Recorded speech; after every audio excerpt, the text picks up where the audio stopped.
I saw this post on Threads that said you were not born trans. Now, obviously, this person's not trans, has nothing to do with trans people. This is a conservative trying to farm engagement, and this is their way of doing it. However, there is a conversation here that's worth having, so let's talk about it. Believe it or not, this person's technically correct, but not for the reason they think. Social constructs such as gender, your name, your religion, things like that, you're not born with those things. You're given those things. You're assigned those things after you're born. You're born and then someone tells you your name. Someone tells you your religion. Someone tells you your gender. That's how that works. A doctor is typically the one that assigns a newborn their gender, and they base it on that baby's sex. And not even like their actual sex, they base it on their perceived sex, which means they look at the baby. If the baby looks male, they'll go boy. If the baby looks female, they'll go girl, even if the chromosomes tell a different story.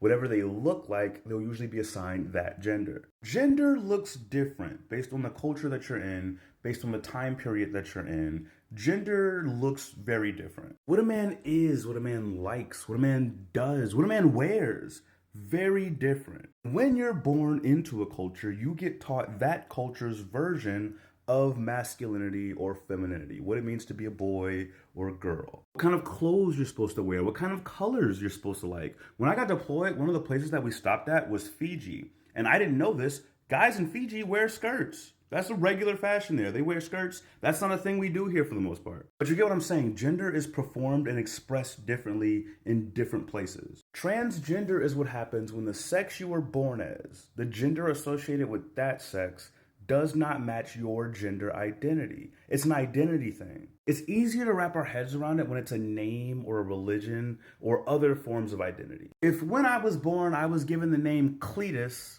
and I don't identify with that name, so I go and get it changed to Sizer, nobody bats an eye. If I was born Christian and lived my whole adult life Christian, and then suddenly decide I'm no longer Christian, I don't identify with that religion anymore, nobody's like, oh, so now you're trans religion? Like, nobody cares. The reason why transgender is a thing is because we assign genders. So while it is technically true that no one's born trans, it's also just as true that nobody's born any gender. You're given a gender and then you're taught by society how to perform your gender. And some people are like, yeah, no, that doesn't match me. I'm going to do mine. I'm going to do mine the way I want to do it. And that's fine. Let them. Like, why do you care? You know what we are born doing? Minding our own business. Y'all are trans nosy. Leave them alone. Fuck. Those are my thoughts on it. You let me know what you think in the comments. Thank you for watching, and I will see you in the next video.